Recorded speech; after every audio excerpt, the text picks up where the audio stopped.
In this installment of Learning Lessons, we take a closer look at Ontario's grading system. Now, since the pandemic, student evaluations have been adjusted and relaxed, allowing school boards to opt for simpler grading scales in lieu of full marks. But for the last 10 years, the province has been following a strict guideline for how students should be graded. Assessment is focused on 4 key areas: knowledge and understanding, thinking, communication, and application. And when it comes to marks, grades 1 to 6 are given a letter ranging from A+ to D-, while grades 7 to 12 are given percentages ranging from 50 to 100%. And final evaluations for high school students are even more specific, with marks based on 70% of the work done throughout the course and 30% from a final exam or project. So as education styles shift, how should the grading system be reformed? For more on this, we're joined by education consultant Ken O'Connor. Ken, welcome to the program. Let's begin with, we admit that most students and teachers probably want to take a mulligan on this year.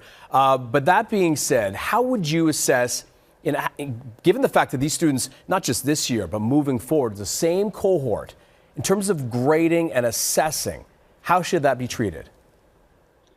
Well, I believe there are a couple of very significant changes that are needed. The first is that I believe that we should eliminate the percentages.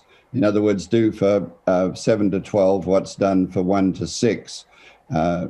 We've had this system of 5 levels, which then are converted to letter grades since the year 2000.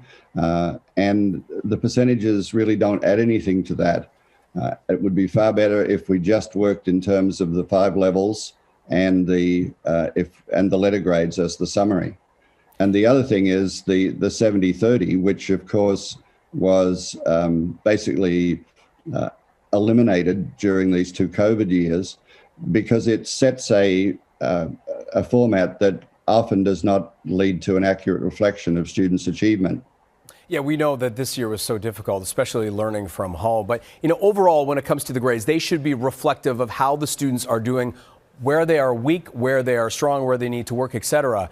Are we setting these kids up to fail in the long run right now by sort of having relaxed grades, which don't clearly assess and indicate how well they're doing? Well, I don't think I wouldn't describe them as being relaxed. I think there've been appropriate adjustments made for the difficult situation that we've had in these 2 years. And I would say that I think we set students up for lack of success by insisting on having percentages that are generally inconsistent, inaccurate, and promote competition rather than learning. I would imagine this is a time of reflection at the system of grading overall, isn't it? When you speak of the 70-30, for example, 30% for your final exam, some people just can't write final exams. They may know all the work at the end of the day, but they can't necessarily perform. So how do you kind of revamp the system going forward overall? Well, I think that is true, but the reverse is true as well. Sometimes the way that students learn, they're actually at the end able to show that they know and understand and can do far better than they did earlier. So restricting it to 30% may be an inaccurate reflection of their achievement. The other thing about the 30% is that it's not just exams, and that's one of the good things in the Ontario policy, that it allows those culminating assessments to be a variety of assessments. It could be a performance assessment, it could be an oral, there's all sorts of possibilities for that culminating assessment, not just exams. How does our system compare to not just other provinces, but around the world? Because a lot of these students, they have to go to university eventually in some cases, and they're competing with other students from other countries. How do you think that's going to work? Well, that's a huge problem because there's such huge variation. For example, 69% across North America could be anything from a C to an F. There's absolutely no consistency in that.